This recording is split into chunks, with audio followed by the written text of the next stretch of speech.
Welcome my YouTube channel Rakesh movie धमाका। तो दोस्तों, एक घना जंगल है, उसमें हो रही रहस्यमय घटनाएं, उसमें जो भी जाता है टाइम लूप में फंस जाता है। जहाँ कुछ पुलिस ऑफिसर जो धीरे धीरे सच के करीब पहुंचना चाहते हैं। तो आज हम एक्सप्लेन करेंगे इस फिल्म की पूरी कहानी को, एंड तक जरूर देखें। तो चलिए शुरू करते हैं।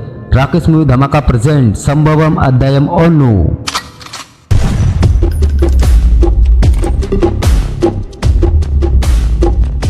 कहानी की शुरुआत में हमें एक पुर्तगाली लेडी को दिखाया जाता है, जहाँ वो कुछ लोगों के साथ दो डेड बॉडी को लेकर जा रहे होते हैं। वो डेड बॉडी एक लेडी और एक आदमी की होती है। वो पुर्तगाली लेडी उस औरत की डेड बॉडी को दलदल में फेंकने के लिए कहती है और उन लोगों को बोलती है कि मैं नहीं चाहती कि ये दोनों मरने के बाद भी एक साथ रहे। फिर वो लोग उस औरत की डेड बॉडी को दलदल में फेंकने के लिए चले जाते हैं। फिर वो वापस आकर देखते हैं तो उस आदमी की डेड बॉडी वहाँ पे होती नहीं है। फिर वो पुर्तगाली लेडी समझ जाती कि वह आदमी अभी तक मरा नहीं है। तभी सभी लोग उस आदमी को ढूंढने लगते हैं। तभी वो लेडी उस आदमी को देख लेती है, लेकिन वो आदमी उसको चाकू मारकर भाग जाता है। फिर अगले सीन में एक आदमी को दलदल से बाहर निकलते हुए दिखाया जाता है और दूसरी जगह पर एक आदमी पेड़ पर कुछ निशान बना रहा होता है। और जंगल में एक ग्रुप को भी दिखाया जाता है जो जानवर का शिकार कर रहे होते हैं। तभी लड़की को किसी के हार्ट सुनाई देती है, वैसे वो गोली चला देती है, पर वो गोली किसी जानवर को नहीं बल्कि उस आदमी को लगती है जो दलदल से बाहर आ रहा होता है। तभी सीन बदलकर एक हॉस्पिटल को दिखाया जाता है। वहाँ इंस्पेक्टर आनंद और उसकी पत्नी चेकअप के लिए आए थे। तब डॉक्टर बताती है कि सब कुछ नॉर्मल है और डिलीवरी अगले महीने की 24 तारीख को होगी। फिर वो दोनों घर आ जाते हैं। आनंद पैकिंग करने लगता है क्योंकि उसका ट्रांसफर दूसरी जगह पर हुआ होता है। तभी वो अपनी पत्नी को कहता है कि मैं जल्द ही वापस आऊंगा। तभी उसकी पत्नी कहती है कि तुम टेंशन मत लो, यह है मेरी देखभाल करने के लिए आंटी। फिर वो अगले दिन निकल जाता है। तभी रास्ते में जाते समय उसको उसके कलीग का फोन आ जाता है और वो बताता है कि तुम्हारी पत्नी को बहुत दर्द हो रहा था, इसलिए उसको हॉस्पिटल लेकर आए हैं और डॉक्टर अभी डिलीवरी करने वाले हैं। तभी आनंद कहता है कि मैं अभी आता हूँ वहाँ पे। तभी उसका कलीग कहता है कि तुम टेंशन मत लो, यहाँ पे आंटी है देखभाल के लिए। तभी आनंद को एक हिरन दिखता है। फिर कुछ देर बाद उसका कलीग उसको फोन करके बधाई देता है और कहता है कि तुम्हें बेटी हुई है। तभी अचानक से उसकी गाड़ी के नीचे पीटर नाम का एक पुलिस वाला घायल अवस्था में आता है और वो उंगली से कुछ बनाने की कोशिश भी करता है। तभी आनंद को उसके पास वायरलेस हैंडसेट भी मिलता है। तभी आनंद उस पुलिस वाले को हॉस्पिटल लाता है। तभी कुछ देर बाद उसका सीनियर अशोकन आता है और उसको आनंद वो वायरलेस और उसका पर्स दे देता है। तभी जोशी आकर बताता है कि पीटर अब ठीक है। अशोकन कहता है कि पीटर के घर वालों को इन्फॉर्म कर दो, जब वो लोग आएंगे तब तुम यहाँ से चले जाना। तभी आनंद बताता कि उसके पापा भी पुलिस में थे, पर वो उसके पैदा होने से पहले ही मर गए। तभी राशिद नाम के पुलिस वाले का फोन आता है। वो बताता कि जंगल में कुछ लड़के लड़कियां वीडियो शूट कर रहे थे। रेजी सर ने उनको रोका तो उन लोगों के साथ बहस हो गई, इसलिए आप जल्दी आ जाइए। तभी रेजी उन लोगों को बताता कि आपको आके जाने की परमिशन नहीं है। तभी एक लड़का कहता है कि मैं सब जानता हूँ और ये जगह मेरे पापा के कंट्रोल में है। इतना सुनते ही रेजी उनको पीटने लगता है। तभी वहाँ का एक लड़का भागने की कोशिश करता है। रेजी उसको पकड़ता है। तभी वो दलदल वाले आदमी की लाश देखकर चौंक जाते हैं। तभी थोड़ी देर के बाद अशोकन और आनंद बाकी लोगों के साथ वहां आ जाते हैं। तब राशिद बताता है कि डेड बॉडी का चेहरा नोचने की वजह से खराब हो गया है, इसलिए वो पहचानने में नहीं आ रहा है और वो फॉरेंसिक टीम को भी बुला लेते हैं। तभी अशोकन रेजी पर चिल्लाता है और कहता है कि तुम्हें थोड़ी सी क्या आज़ादी दी, तुम तो नाचने लगे। तभी रेजी बताता है कि डेड बॉडी को देखते ऐसा लग रहा है कि वो कोई तमिल पुलिस वाला है। तभी अशोकन पास वाले पुलिस स्टेशन में कॉल करता है, लेकिन उसकी बात नहीं होती। तब वो कहता है कि मैं पुलिस स्टेशन जा रहा हूँ, जब फॉरेंसिक के लोग यहाँ आएंगे तब मुझे बता देना। जब वो रास्ते से जा ही रहे थे तभी वायरलेस पर आवाज आती है स्टीफन नाम के पुलिस वाले की। वो बताता है कि मैं पूरी टीम के साथ जंगल में आया था, पर अब मैं अकेला ही बचा हूँ। तब वो अपने आप को बचाने के लिए बोलता है। तब अशोकन कहता है कि तुम अपने कंट्रोल रूम में कांटेक्ट करो। तभी स्टीफन कहता है कि मैं बहुत देर से लगा रहा हूँ पर कोई भी जवाब दे नहीं रहा है और मेरे पैर पर बहुत चोट लगी है, खून बहुत बह रहा है और मैं इस समय कौवे की मूर्ति के पास हूँ। आप मेरी मदद करिए, मैं पिता बनने वाला हूँ। आप मेरी मदद करोगे तो मैं अपने बच्चों को देख सकूंगा। इतना सुनने के बाद आनंद कहता है कि हम लोगों को वहां पे जाना पड़ेगा, नहीं तो वो मर जाएगा। फिर वो सीन दिखाते हैं जहाँ स्टीफन और उसकी टीम जंगल में कैसे फंसी। वो लोग कैदी को ले जा रहे थे, उनमें से कुछ पुलिस वाले सो रहे थे। तभी एक कैदी मौका पाकर बंदूक लेता है और कहता है कि हमें जाने दो, नहीं तो मैं गोली चला दूंगा। और वो कैदी जंगल की तरफ भाग जाते हैं। पुलिस वाले उन कैदी को पकड़ने के लिए जाते हैं। तभी वो लोग एक कौवे की मूर्ति देखकर चौंक जाते हैं। मुझे स्टीफन को समझाता है कि हम लोग जब से यहाँ आए हैं कुछ तो गड़बड़ है, इसलिए हम सबको यहाँ से चले जाना चाहिए। लेकिन स्टीफन उसकी बातों को इग्नोर करता है और बताता है कि हमें उन कैदियों को किसी भी हालत में पकड़ना है। तभी वो लोग अलग अलग होकर उन कैदियों को पकड़ने के लिए जाते हैं। तभी मुचवेल को 2 कैदी पकड़कर मारने लगते हैं। वह स्टीफन आकर एक कैदी पर गोली चलाता है। तभी उसका खून जैसे ही जमीन पर गिरता है तभी वह अंधेरा छाने लगता है और जोर जोर से आवाजें आने लगती है। फिर जैसे ही वहाँ रोशनी आती है, स्टीफन देखता है कि उसके साथी गायब हो गए थे। तब वो उनको इधर उधर देखने लगता है। तभी वो एक जगह पर गिर जाता है। उसके पैर पर बहुत ज्यादा चोट लग जाती है। फिर आनंद और अशोकन को दिखाया जाता है। तब आनंद पूछता है कि यहाँ के लोकल लोगों का इस जंगल के बारे में क्या कहना है। तब अशोकन बताता है कि यहाँ के लोगों की बहुत सारी कहानियां हैं और इस जंगल में बहुत सारे लोग गायब हुए हैं और 1960 में हमारे पुलिस स्टेशन में सबसे पहले गायब होने की रिपोर्ट लिखी थी, जहाँ एक लड़की पास में काम करती थी। उसकी मालकिन पुर्तगाली लेडी थी, पर उस लड़की को मालकिन के पति से प्यार हुआ। लेकिन एक दिन उसके मालकिन ने उनको रंगे हाथ पकड़ लिया और उन दोनों को मार दिया और खुद भी मर गई। इसलिए इन लोगों का कहना है कि उन तीनों की आत्मा यहाँ भटक रही है।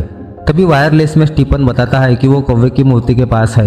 लेकिन जब आनंद और बाकी पुलिस वाले वहाँ पहुँचते हैं तो वहाँ स्टीफन नहीं होता। तभी उनको पेरूमली पुलिस स्टेशन से फोन आता है। अशोकन बताता है कि तुम्हारे थाने का ऑफिसर जंगल में फंस चुका है और तुम्हें फोन भी किया पर बात नहीं हो पाई, इसलिए हम खुद उसको ढूंढने के लिए आए हैं। लेकिन वो पुलिस वाला बताता है कि इस नाम का कोई भी पुलिस वाला नहीं है। तभी स्टीफन की आवाज़ आती है। तब रेजी उसको बताता है कि हमने तुम्हारे पुलिस स्टेशन में कॉल किया था पर उन्होंने बताया कि इस नाम का कोई भी पुलिस वाला नहीं है। तभी स्टीफन को उस पुलिस वाले से बात करवाते। तब स्टीफन उनको मुचवेल तुम कहाँ हो, मैं यहाँ अकेला हूँ, तुम लोग जल्दी से आ जाओ, ये कहता है। ये सुनते वो पुलिस वाला चौंक जाता है और वो अशोकन को बताता है कि मुचवेल मेरे पापा है। 30 साल पहले 26 मई 1994 को स्टीफन, पीटर और बाकी पुलिस वाले एक साथ जंगल में गए थे, लेकिन उन सभी को आज तक किसी ने नहीं देखा। तभी आनंद बोलता है कि मुझे भी उसकी बातों पर विश्वास नहीं हो रहा है, पर हम बात किससे कर रहे हैं। तभी रेजी वहां से निकल जाने के लिए बोलता है। तब अशोकन उसको तुम्हें जाना है तो जा सकते हो ऐसे बोलता है। तब रेजी अकेले वहां से निकल जाता है। फिर आनंद और अशोकन उसको ढूंढने लगते हैं। तभी वायरलेस पर स्टीफन बड़े पेड़ के पास बैठा हूँ ऐसे बताता है और ये कहता है कि अशोकन नाम के पुलिस वाले की डेड बॉडी को टकरा कर मैं गिर गया था। इस बात से आनंद और अशोकन चौंक जाते हैं क्योंकि अशोकन तो जिंदा होता है। तब आनंद उसको आज की तारीख पूछता है। तब स्टीफन बताता है कि 26 मई 1994। तभी वो उस पेड़ के पास पहुंच जाते हैं, लेकिन उनको वहाँ स्टीफन नहीं बल्कि वहाँ 2 कंकाल दिखते हैं और वहाँ वायरलेस भी मिलता है। तब वायरलेस में स्टीफन की आवाज़ आना बंद हो जाती है। अब आपको समझ आ गया होगा कि ये अलग अलग टाइमलाइन है। फिर सीन हॉस्पिटल में शिफ्ट होता है। एक बूढ़ी औरत अपने बेटे के साथ आती है और वो खुद को पीटर की पत्नी बताती है। डॉक्टर बताता है कि तुम्हारा बेटा ही 30 साल का है और पीटर भी इसी उम्र का है, तो वो तुम्हारा पति कैसे हो सकता है। तभी वो बूढ़ी औरत बताती कि मेरा पति 30 साल पहले जंगल में गायब हुआ था और वो बूढ़ी औरत उसकी वोटर आईडी भी दिखाती है। पीटर की वोटर आईडी देखकर सब चौंक जाते हैं। तभी उसका बेटा कहता है कि 1950 में जन्मा इंसान 30 साल का कैसे हो सकता है। इस बात से सभी हैरान हो जाते हैं। फिर जोशी अशोकन को कॉल लगाकर ये सब बताता है। वो भी इस बात से हैरान हो जाता है और ये भी बताता है कि पीटर अब मर गया है। तब अशोकन कॉल कट कर देता है। फिर फॉरेंसिक टीम को दिखाया जाता है। वो उस आदमी को चेक करते हैं जिसकी डेड बॉडी मिली थी। उसके पास से आईडी मिलती है। ये देखकर सब चौंक जाते हैं। फिर पुलिस वाला अशोकन को फोन लगाकर बताता है कि हमें जो सवेरे डेड बॉडी मिली थी वो रेजी सर है। उस डेड बॉडी के पास उनकी आईडी भी मिली और चेहरा साफ करने से वही लग रहे हैं। तब अशोकन कहता है कि जब सवेरे हमने वो डेड बॉडी देखी तो रेजी भी हमारे साथ था, तो ऐसे कैसे हो सकता है। फिर अगले सीन में रेजी को दिखाया जाता है जो दलदल में फंस गया होता है। वो आवाज लगाता बचाने के लिए। तब आनंद और अशोकन उसको बचाने आ जाते हैं। उसको बचाने की कोशिश में अशोकन के हाथ में चोट लग जाती है। जैसे ही खून जमीन पर पड़ता है अंधेरा छाने लगता है और जोर जोर से चिल्लाने की आवाज आती है। वो लोग अपने कान बंद कर लेते हैं। तभी अशोकन बंदूक चलाता आसमान में और अगले ही पल आनंद को दिखाया जाता है जो अकेला होता है। तभी उसको वही पुर्तगाली लेडी दिखाई देती है। वो आनंद को पूछती है कि कौन हो तुम। तभी वो गोली चला देती है। तभी रोशनी हो जाती है। अब समझ आता है कि जब भी खून जमीन पर गिरता है या जरूरत से ज्यादा आवाज तेज होती है तो टाइम लूप शुरू होता है। तभी सभी लोग एक टाइम से दूसरे टाइम में पहुंच जाते हैं। अब आनंद दूसरे टाइम में पहुंच चुका होता है। उसको एक बच्ची मिलती है। वो बच्ची बताती कि उसका भाई गायब हो गया है। तब आनंद बताता कि तुम टेंशन मत लो, हम लोग उसे ढूंढ लेंगे। जब वो उस बच्चे को ढूंढने लगते हैं तभी उसको अशोकन की डेड बॉडी दिखती है। ये देखकर आनंद चौंक जाता है। तभी अचानक में एक कैदी उसके ऊपर हमला करता है। आनंद तभी उस बच्ची को भागने के लिए कहता है। तब आनंद उस कैदी को धक्का देता है और वहां से भाग जाता है। भागते वक्त वो रास्ते में पीटर को देखता है। उसको कैदी मार रहे होते हैं। पीटर को जिंदा देख आनंद वहां से भी भाग जाता है क्योंकि कुछ देर पहले ही पीटर हॉस्पिटल में मर गया था। फिर आगे जाते ही आनंद को स्टीफन मिलता है। तभी मुचवेल वहां भागता हुआ आता है क्योंकि कुछ कैदी उसको मारना चाहते हैं। तभी स्टीफन उस कैदी को गोली मार देता है। जैसे उसका खून जमीन पर गिरता है, आनंद दूसरे टाइम में पहुंच जाता है। तब आनंद एक आदमी को पेड़ पर कुछ निशान बनाते हुए देखता है। वो आदमी आनंद से पूछता है कि कौन हो तुम। तभी गोली चलने की आवाज आती है। तब अंधेरा छा जाता है। अब आनंद उस टाइम में पहुंच गया था जब वो पुर्तगाली लेडी उस आदमी को ढूंढ रही थी। तब वो देखता है कि उसका पति उसको पेट पर चाकू मारकर भाग रहा। तभी एक आदमी उसका भी गला काट देता है। जैसे उस आदमी का खून जमीन पर गिरता है, तभी आनंद उस टाइम पे चला जाता है जहाँ वो आदमी पेड़ पर निशान बना रहा होता है। आनंद उसको पूछता है कि कौन हो तुम। तब वो बताता है कि कई साल पहले यहाँ रहने वाली विशेष जनजाति के लोग कौवे को अपना भगवान मानते थे। वो लोग इस कौवे वाली मूर्ति के चारों ओर घूमकर अपनी आने वाली पीढ़ी के लिए सुख और समृद्धि के लिए दुआ मांगते थे। पर उस समय पुर्तगालियों का यह दबदबा बढ़ गया था। तब शासक एंटोनियो ने डिसाइड किया कि यहाँ की सभी मूर्तियों को मिटाया जाए और सभी लोग उसकी ही पूजा करें। इसलिए उसने सभी पूजा स्थलों को नष्ट कर दिया और कीमती मूर्तियों को बाहर बेच दिया। तभी उसको कौवे की पूजा के बारे में पता चला और वो अपनी सेना के साथ जंगल में आया और वो उस मूर्ति को उखाड़ने लगा, पर वो उस मूर्ति को हिला भी ना सका। इस बात से गुस्सा होकर उसने सभी वहाँ के लोगों को मरवा दिया। उसके साथ ही वहाँ के सारे कौवे को जला भी दिया। उन लोगों का ये मानना था कि उनका भगवान सुख और समृद्धि देता है, पर वो लोग ये नहीं जानते थे कि उनके भगवान का समय पर भी कंट्रोल है। उसके बाद से वो लोग और उनकी सेना कभी भी इस जंगल से निकल नहीं पाई। वो लोग अब भी इस जंगल में घूम रहे हैं। उस दिन से इस जंगल में जब भी खून गिरता है या जरूरत से ज़्यादा आवाज़ तेज हो जाती है तो टाइम लूप शुरू हो जाता है। यहाँ तुमने जितने भी लोगों को देखा है वो लोग मरे नहीं है, वो सब टाइम लूप में फंसे हैं। इतना सुनते ही आनंद सभी लोगों के बारे में सोचने लगता है जिसे उसने देखा था।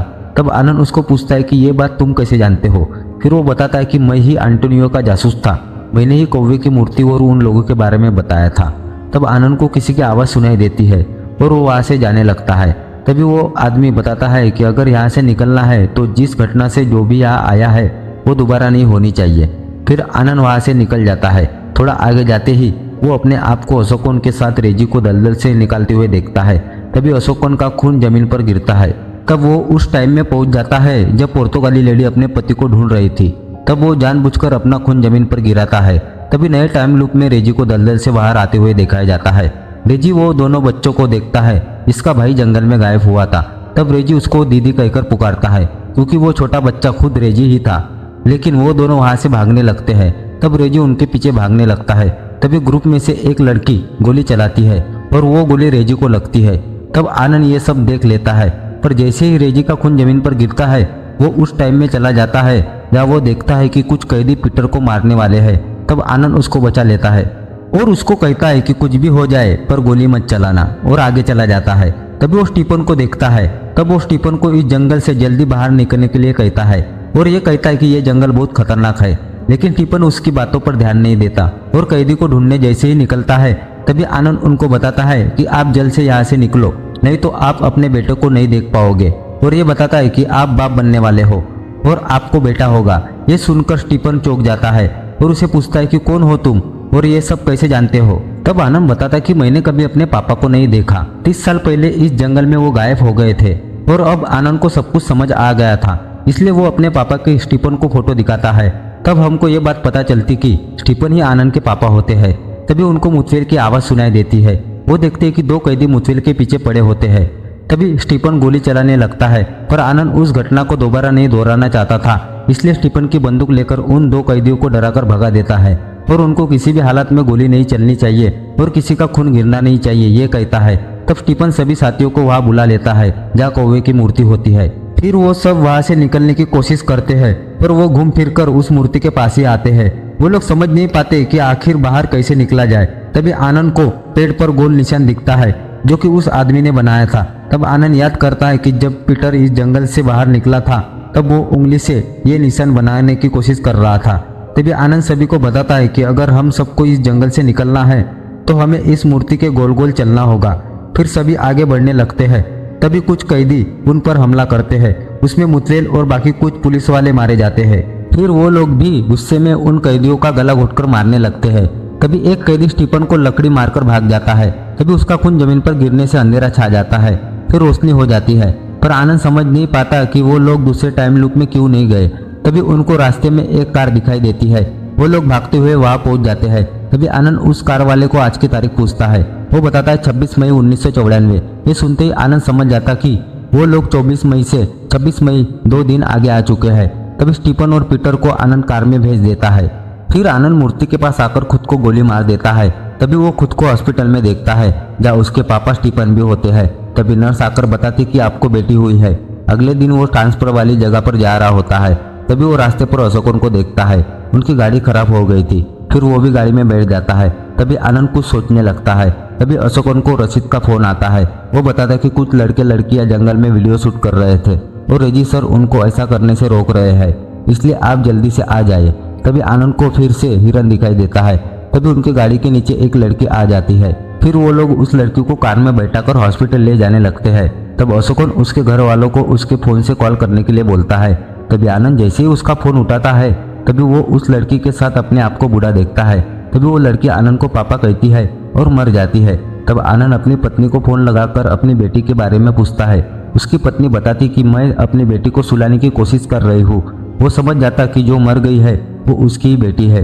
वो फोटो फ्यूचर में निकाली गई है। तभी उसको पुर्तगाली शासक एंटोनियो दिखाई देता है। तब उसको पुर्तगाली जासूस की बात याद आती है जिसने कहा था कि टाइम लूप से अगर बाहर निकलना है तो एक ही रास्ता है। जिस घटना से जो भी इस जंगल में आया है वो घटना दोबारा नहीं होनी चाहिए। तब आनंद समझ जाता कि टाइम लूप अब भी खत्म नहीं हुआ है।